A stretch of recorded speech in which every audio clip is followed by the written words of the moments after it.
Sunday, April 12th, 2026. Driving to work. My last day at Store 29. Bulk. Yesterday, I broke the dairy load. Again on a Saturday is a complete clusterfuck. There's no room to put anything. Don't have enough U-boats. Don't have enough carts. Nothing. It's a joke. Thank God I'm out of there, man. Thank God I'm not going to do that anymore. And then who comes over? What's his name? Speedy. Tariq and Bruce calls him Speedy, I think. That old guy, he's like 80 years old. Terry. To work in dairy? Are you kidding me right now? Oh my God, what else? And Jack doesn't like him because he made a comment about his hair loss in the break room one time. That's not gonna go well. But Johnny needs a body right now, so yeah, last day, Store 29. Today's Sunday. On Thursday, I drove over to LA, San Gabriel, and brought my stuff, almost all my stuff. Just have a little bit of clothes with me now. And spent the night over there. I didn't get over there till like 8 o'clock. I left at 12. So. And I didn't see Kyle, so Kyle and Stella weren't there. They had already had plans to go spend the night. Stella did at Sonia's house. Kyle spent the night with Diana. And then they went to a Dodger game, so I didn't see them. But I saw Andy and Monique and the girls, and I saw Raina and Marcos, Stella. So they've had a couple blow-ups. Oh, so they had a blow-up like the week before I got there. About, I forget what it was about right now. What was it about? I don't remember. But anyway, Monique and Stella got into it. I thought something stupid. Oh, it was about the chair. It was about the girls. So they had new flooring in the house, in the living room, and the girls were on a chair with wheels, and they were playing back and forth, like riding the chair, which they shouldn't be doing. Monique is right there too. And Stella said, "Hey, please don't do that," because now how did she say it? I don't know, but Stella's obsessed with the floor, getting it scratched. So then Monique and Stella got into it. Monique is just nasty, low class, nasty. Shut the fuck up, just all this horrible stuff. Kyle and Raina are not home. I don't think Andy was even home, or he didn't come out, or something like that. That was a big old blow up. And then, so I go over there, and then right after I leave, another blow up. So the girls are taking a shower in the hallway, in the bathroom, and Stella starts the washing machine. Well, that affects the water pressure and or the temperature. So, but instead of like saying nicely, "Hey, the girls are taking a shower, can you wait for that?" They just come in and turn out the washing machine. Because since they don't talk, they just come in and turn it off. And then Stella doesn't know why he turns it off, so she turns it back on.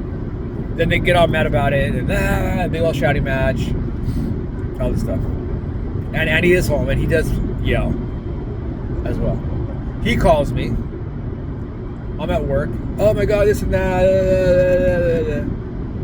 One thing he said that he's like, "Well," and then Stella says stupid stuff like, "Well, your dad is on my side 100%, and blah, blah, blah."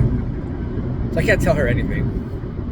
And then Andy calls me, "Well, and then if anybody's with her, they're against me," like all this bullshit. And I told both of them, you need to wait one more week, and I'll be there. And things are going to get better. Trust me, they are. Or they're not, but I'm going to be there. I'm going to be living there.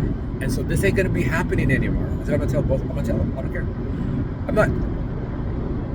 Back for years, I would go visit the girls like I think I wouldn't go more than 2 months without seeing them. Until about a year and a half ago, when we just started going over for holiday, like 4th of July, for Christmas, because we'd get Airbnb. Once Jessica started going with me, then we had to get a hotel rooms or Airbnbs. Before that, I would just sleep on the couch by myself. So that was part of it, that she started going with me, that she got to know the girls over the last like 3 or 4 years. I don't know.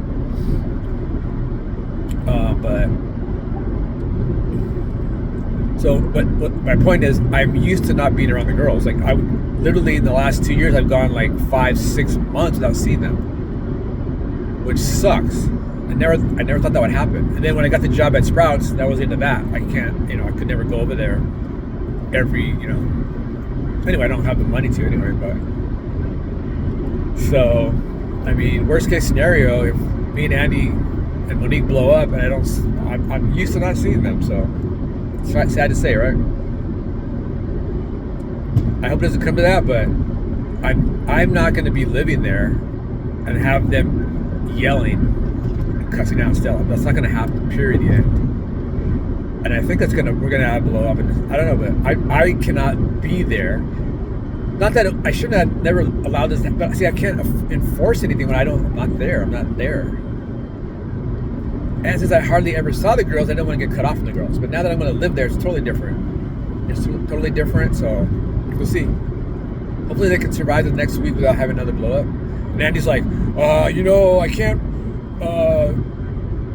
can't guarantee it doesn't get physical. I was like, no. And then also, what I'm going to tell him, listen, if either one of you touch Stella, Rick's going to come over and kick your ass, period. He will go to jail for his sister. He will. I don't think Andy's probably not afraid of me, but he better be afraid of Rick. I'm not afraid of Andy either, but he better be afraid of Rick. That's all I'm saying. Anyway, so yeah, my last day at Store 29.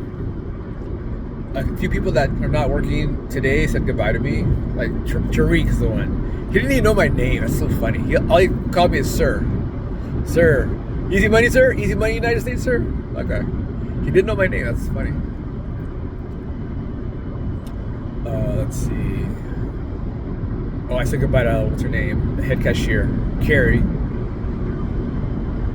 I want to see if Jack buys me a cake. Jack said he's going to buy me. He's like, well, normally I'd buy you a penis cake, but that's probably not appropriate. Jack he's like sad that I'm leaving. He's really sad. Because first of all, Jack he only wants to work 25 hours. He wants to come and work his little 5-hour shifts and just work off a U-boat of yogurt. That's all he wants to do. He doesn't want to do anything else. So Terry coming in. Terry's 80 years old. He's very hard of hearing, and he doesn't like being told what to do. So I don't know how that's going to work, but he does want hours. So once he gets the hang of it, he'll be fine, I guess. But Jack does not like Terry. Cheryl's not going to like Terry. So I don't know how that's going to work. That's going to be fun. I got to keep in touch with Johnny on that, man. How's it going over there with Speedy? Oh, the other thing was, yesterday, so Jessica took my key to the apartment and gave it to the dog watcher. And so I didn't have a key. So one thing with that, I can't lock the door when I leave and nobody's home. I can't lock the door. I couldn't. The other thing is I can't get in the house if it's locked. So yesterday, she ran some 5K race. Whatever, that's fine. When she left the house, and then after I guess she was going to go, I don't know if she came home. She had to come home and walk the dog, I guess. And then she went to church. But when she went to church, she locked everything. So when I get home at 3:30, I can't get in. So I'm locked out. And I know she's at church, which is like 10, 12 minutes away. So I talked to her at 3:35, 3:40. She's like, well, and she texts me, I'm in church until 6 p.m. And I don't want to spend any money right now. So all I did was go to the gas station, buy some energy drinks, gas my car, and I sat in the parking lot. So I sat waiting for 3 hours. I mean, she probably thought I would go somewhere, which I could have. I should have, I guess. I should have just gone and sat in like a Panera Bread or something, but I just sat in there. I did work on my Linktree for Legal Shield, so I had to do that. That took like half an hour at the most, so so pissed. And when she got home, I like didn't talk to her. I got her. She said sorry in text message. And when she finally answered me, I didn't answer her. She's like, "Oh, we turned till 6. Oh, sorry, I thought to do today. Oh yeah, whatever. Okay." I got the key, made a copy, came home, didn't know how to talk to her. I didn't want to talk to her at all. I would have been like this this is my last week there. But she talked to me about the dog or whatever. I'm like, yeah, but I'm not. I've been trying to be like friendly and how's your day? No, fuck that, dude. This last week, I'm just gonna talk to her about what I have to talk to her about. I'm like so done with her, man. So done with her. This person that's here is not even it's not even. It's a different person. I want to tell her so bad. It doesn't matter if you go to church every fucking day of the week. You're still a shitty person. So I want to say that so bad to her. But then I got the cat, and so if I ever want to see that cat again, I can't go off on her like I want to. But what good would that do anyway? All right, I'm going to work. My last day at store 29. See if I get a cake from Jack. Nah, it's okay. I don't want a cake. That's all right. And I'm still here one more week. I'm gonna do Lyft this week, make some money. So and then I'm heading to San Gabriel permanently, at least for a while.